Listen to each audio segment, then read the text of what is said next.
അതുകൊണ്ട് തൃശ്ശൂർ എംപിക്കിട്ട് ഞോണ്ടാൻ വരരുത്, ഞാൻ മാന്തി പൊളിച്ചുകളായി. അതങ്ങനെ തന്നെയാണ്. നമസ്കാരം. ഒരു ജനപ്രതിനിധി, അത് എം പി ആവട്ടെ എം എൽ എ ആവട്ടെ, എപ്പോഴൊക്കെയാണ് വിമർശിക്കപ്പെടേണ്ടത്? തൻ്റെ കടമ നിർവഹിക്കുന്നില്ലെങ്കിൽ, അല്ലെങ്കിൽ താൻ വാഗ്ദാനം ചെയ്തത് പ്രകാരം ഒന്നും ചെയ്യുന്നില്ലെങ്കിൽ അയാളെ നമുക്ക് നിശ്ചിതമായിട്ട് വിമർശിക്കാം. എന്നാൽ അയാൾ പപ്പടം പൊടിച്ചു, അല്ലെങ്കിൽ കേക്ക് മുറിക്കുന്നതിന് മുന്നേ കൈ കഴുകി, ഒരു അമ്മൂമ്മ അയാളെ നോക്കി ചിരിച്ചപ്പോൾ അയാൾ കണ്ടില്ല, ശ്രദ്ധിച്ചില്ല, മിണ്ടിയില്ല, ഇരിക്കുന്ന സീറ്റിന് കുഷനുണ്ടോ നോക്കി, ഇതൊക്കെ പറഞ്ഞിട്ടാണോ ഒരു ജനപ്രതിനിധിയെ, അതും സുരേഷ് ഗോപിയെ പോലെ ഒരു എം പിയെ വിമർശിക്കേണ്ടത്? അല്ലേ അല്ല. ആ മനുഷ്യൻ എം പി ആയതിനു ശേഷം ഈ കാലയളവിനുള്ളിൽ എന്തൊക്കെ അദ്ദേഹം ചെയ്തിട്ടുണ്ടോ അല്ലെങ്കിൽ ചെയ്തിട്ടില്ല, ഇതൊക്കെ വിലയിരുത്തിയതിന് ശേഷം പ്രതീക്ഷയ്ക്കത്ത് ഉയർന്നില്ലെങ്കിൽ മാത്രം നിങ്ങൾക്ക് വിമർശിക്കാം. അല്ലെങ്കിൽ അല്ലാതെ അദ്ദേഹം ഇടുന്ന ഷർട്ടിനെയോ അല്ലെങ്കിൽ അദ്ദേഹത്തിൻ്റെ ഭക്ഷണ രീതിയെയോ ഒന്നും വിമർശിക്കാൻ നിങ്ങൾക്ക് ആർക്കും ഒരു അധികാരവും അവകാശവുമില്ല. ഞാനിത് പറയുന്ന കാരണം എന്താണ് എന്ന് ചോദിച്ചു കഴിഞ്ഞാൽ, ആ മനുഷ്യൻ ഇന്നിപ്പോൾ ഈ കുറഞ്ഞ കാലയളവ് കൊണ്ട് ഈ കേരളത്തിലെ 14 ജില്ലയിലും അദ്ദേഹം മന്ത്രി എന്ന നിലയിലും എം പി എന്ന നിലയിലും ചെയ്ത കാര്യങ്ങൾ അക്കമിട്ട് പറയുന്നുണ്ട്. വിത്ത് പ്രൂഫാണേ, അവിടെ കള്ളമൊന്നും പറ്റില്ല. അതുകൊണ്ട് അതിനെ നിഷേധിക്കണമെങ്കിൽ തെളിവുമായിട്ട് തന്നെ മുന്നോട്ട് വരണം, അല്ലെങ്കിൽ അദ്ദേഹത്തിൻ്റെ ഭാഷ തന്നെ ഉപയോഗിക്കേണ്ടി വരും. മാക്രികളുടെ മൂക്കിന് താഴെ തന്നെ ഞാൻ ചെയ്തിട്ടുണ്ട്, ദാ കാണ് എന്ന് പറഞ്ഞിട്ടാണ് അദ്ദേഹം അവതരിപ്പിക്കുന്നത്. ദാ കണ്ടു നോക്കുക. വടകര ഊരാളുങ്കൽ സൊസൈറ്റി അതാരുടെയൊക്കെയാണെന്ന് അറിയാമല്ലോ അല്ലേ? അന്വേഷിച്ച് മനസ്സിലാക്കിക്കോളും. പക്ഷെ അവരാണ് ഒരു യോഗ്യമായ പദ്ധതി കൊണ്ടുവന്നത്. അവർക്ക് ഞാൻ കൂടി അംഗീകരിച്ച ഒരു പദ്ധതിയാണ് ലഭിച്ചിരിക്കുന്നത്. 95.34 കോടി രൂപയുടെ പദ്ധതിയാണ് ആ മാക്രിയുടെ മൂക്കിന് താഴെ കൊടുത്തിരിക്കുന്നത്. അയാൾക്ക് എന്താണ് ഇതിൽ കൂടുതൽ അറിയേണ്ടത്? അതുകൊണ്ട് തൃശ്ശൂർ എംപിക്കിട്ട് ഞോണ്ടാൻ വരരുത്, ഞാൻ മാന്തി പൊളിച്ചുകളായി.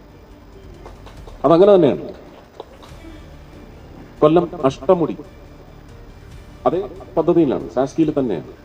അവിടുത്തെ ബയോഡൈവേഴ്സിറ്റി ഇത് 10-25 വർഷമായിട്ട് കടന്ന് എല്ലാവരും നിലവിളിക്കുന്നത്, പ്രേമേന്ദ്രനും നിലവിളിക്കുന്നതാണ്. 59.73 കോടിയാണ് കൊടുത്തിട്ടുള്ളത്. ഇതൊക്കെ കൃത്യമായിട്ടൊരു മന്ത്രി എന്ന നിലയ്ക്ക് ചെയ്യുന്നുണ്ട്. തൃശ്ശൂരിന് forensic lab, research institute and training college, 8 acre സ്ഥലം കേരള സർക്കാർ തരണം. ഫെഡറൽ സംവിധാനത്തിന്റെ സ്വഭാവം അത്.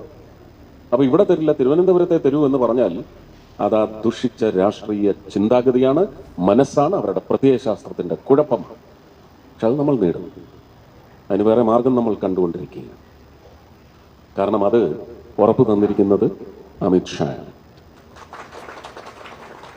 അങ്ങനെ അമിത്ഷായുടെ നട്ടിലൊടിക്കാമെന്ന് വിചാരിച്ചാൽ ആ പദ്ധതി കേരളത്തിന് നഷ്ടമാകും. ഫോറൻസിക് റിസർച്ച് സെന്ററിന്റെ കാര്യമാണ് ഞാൻ പറയുന്നത്. അപ്പൊ അങ്ങനെയുള്ള കാര്യങ്ങളെല്ലാം വരും. ഇവരുടെ അസഹിഷ്ണുതയും അത് തന്നെയാണ്. തൃശ്ശൂർ ഇങ്ങനെ ഒരു ചരിത്ര രചന നടന്നത് അവർക്ക് സഹിക്കാൻ പറ്റുന്നില്ല. അത് സ്വയമേ ഇരുന്ന് മാന്തി പൊളിച്ചങ്ങ് തീർത്താൽ മതി, അതിന് മരുന്നുമില്ല. മലമ്പുഴ ഉദ്യാനത്തിന് കൊടുത്തിട്ടുണ്ട്. എത്രയാണ്? 75.87 കോടിയാണ് മലമ്പുഴ ഉദ്യാനം. അതും കഴിഞ്ഞ 2 വർഷമായിട്ട് നിലവിളിക്കുന്നുണ്ട്. ഇതിനൊക്കെ ആരാണ്? തൃശ്ശൂരുകാർ തെരഞ്ഞെടുത്ത എം പി ആണ് ഇതിനൊക്കെ കാരണക്കാരനായിരിക്കുന്നത്.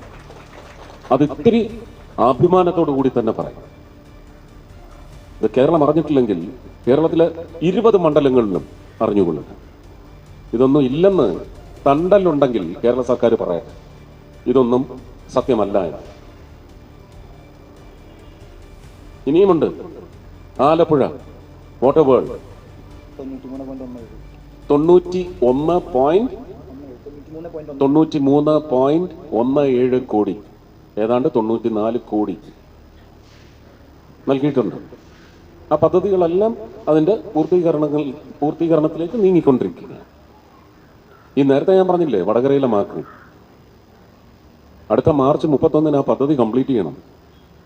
കംപ്ലീറ്റ് ചെയ്താൽ എൻ്റെ കേന്ദ്ര ക്യാബിനറ്റ് മന്ത്രി ഒരു ഉദ്ഘാടനം ചെയ്യാൻ ഈ മനുഷ്യന്റെ മൂക്കിന് താഴെ ഒരുക്കുന്ന വേദിയിൽ ഞാനും ഉണ്ടാവും. അവിടെ വെച്ച് നമുക്ക് കാണാം. ബാക്കി അവിടെ ഞാൻ തരാം. നാണം കെട്ടവന്മാരാണ്. ജനങ്ങളെ പറഞ്ഞ് തെറ്റിദ്ധരിപ്പിച്ച് 5 വർഷം പിച്ചി ചീന്തിയെടുക്കാനുള്ള ശ്രമമായിട്ട് മാത്രമേ നിങ്ങൾ ഇങ്ങനെയുള്ള ശ്രമങ്ങളെ കാണാം. ഇല്ലെങ്കിൽ 5 വർഷത്തേക്ക് തലവര യവന്മാർ മാറ്റിക്കളയും. ഈ പ്രചരണത്തിനൊന്നും കൂട്ടുനിൽക്കരുത്. അത് നിങ്ങളുടെ വോട്ടിംഗ് ചിന്താഗതിയെ മാറ്റരുത്. എന്നാൽ ഇനി തട്ടിപ്പിന്റെ കാര്യം കൂടെ പറഞ്ഞുതരാം. വടൂക്കരയിലൊരു ആറോബി, അവിടുത്തെ ഒരു ഓട്ടോ ഡ്രൈവറാണ്. ഞാൻ അവിടെ ആ ഡിവിഷനിൽ സംഗമം നടത്തിയപ്പോൾ വന്ന് പറഞ്ഞത്, ഇങ്ങനെ ഒരു ഫ്ലെക്സ് വെച്ചിരിക്കുന്നു, 15 കോടി ബഡ്ജറ്റിൽ വകയിരുത്തിയിരിക്കുന്നു. ഇവിടുത്തെ MLA ബോർഡും വെച്ചിട്ടുണ്ട്, ഫ്ലെക്സ് ബോർഡും അവിടെ വെച്ചിട്ടുണ്ട്. വൻ തട്ടിപ്പാണെന്ന് ഞാൻ പറയും.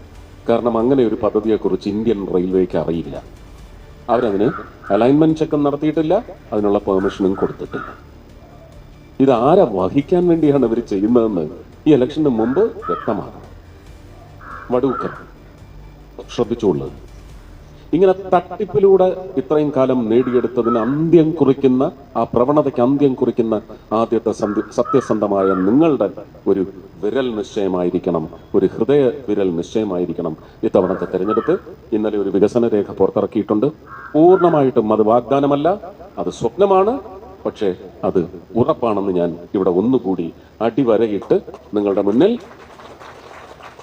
നിങ്ങളെ സാക്ഷി നിർത്തിക്കൊണ്ട് ഞാൻ ഈ വികസന രേഖ ഇവിടെയും അവതരിപ്പിക്കുകയാണ്. ഇതിന്റെ കോപ്പി എല്ലാ വീടുകളിലും എത്തിക്കണമെന്നാണ് ഞാൻ പറഞ്ഞത്.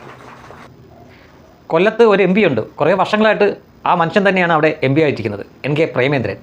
അയാൾ വിചാരിച്ചിട്ട് പോലും നടക്കാത്ത കാര്യങ്ങൾ സുരേഷ് ഗോപി ചെയ്തു കൊടുത്തു എന്ന് അദ്ദേഹം പറയുന്നു. അത് മാത്രമല്ല, ഒരു കമ്മ്യൂണിസ്റ്റ് MLA ഇല്ലാത്ത കാര്യത്തിന് ഫ്ലെക്സ് വെച്ച തട്ടിപ്പും കൂടെ അദ്ദേഹം പറയുന്നുണ്ട്. ഇതെല്ലാം മാധ്യമങ്ങളുടെ മുന്നിൽ തെളിവോടെയാണ് അദ്ദേഹം പറയുന്നത്. നിങ്ങൾക്കത് ഖണ്ഡിക്കണമെങ്കിൽ തെളിവോട് കൂടി തന്നെ വന്ന് ഖണ്ഡിക്കുക. അല്ലാതെ ആ മനുഷ്യൻ സദ്യ കഴിക്കാൻ നേരത്ത് പപ്പടം പൊടിച്ചു, അല്ലെങ്കിൽ കേക്ക് മുറിക്കുന്നതിന് മുന്നേ കൈ കഴുകി, ഷട്ടിൽ എംബ്രോയ്ഡറി വർക്ക് ഉണ്ടായിരുന്നു, അല്ലെങ്കിൽ ഒരു അമ്മച്ചി അവിടെ നിന്ന് വിളിച്ചപ്പോൾ കണ്ടില്ല, കേൾക്കാതെ പോയി, ചിരിച്ചില്ല, കസേരയ്ക്ക് കുഷ്യനുണ്ടോ എന്ന് നോക്കി, ഇതുപോലുള്ള ചീള് കേസുകളൊക്കെ പറഞ്ഞല്ല ഒരു മനുഷ്യനെ നിങ്ങൾ അപമാനിക്കേണ്ടത്. അങ്ങനെയല്ല വിമർശിക്കേണ്ടത്. അദ്ദേഹം MP ആണ്, മന്ത്രിയാണ്. ആ നിലയിൽ അദ്ദേഹം ചെയ്യേണ്ട കാര്യങ്ങൾ ചെയ്യുന്നുണ്ടോ എന്ന് നോക്കുക. ചെയ്യുന്നില്ലെങ്കിൽ നിങ്ങൾക്ക് വിമർശിക്കാം. അല്ലാതെ അദ്ദേഹത്തിൻ്റെ വ്യക്തിപരമായിട്ടുള്ള കാര്യത്തിന് നിങ്ങൾ അദ്ദേഹത്തെ വിമർശിക്കാൻ നടക്കരുത്. പ്രത്യേകിച്ചും പ്രബുദ്ധത എന്നൊക്കെ പറഞ്ഞ് ഞെളിഞ്ഞ് നടക്കുന്ന മലയാളികൾ, അത് വെറും തറ പരിപാടിയാണ്, ചീപ്പാണ് എന്ന് മാത്രമേ പറയുന്നുള്ളൂ.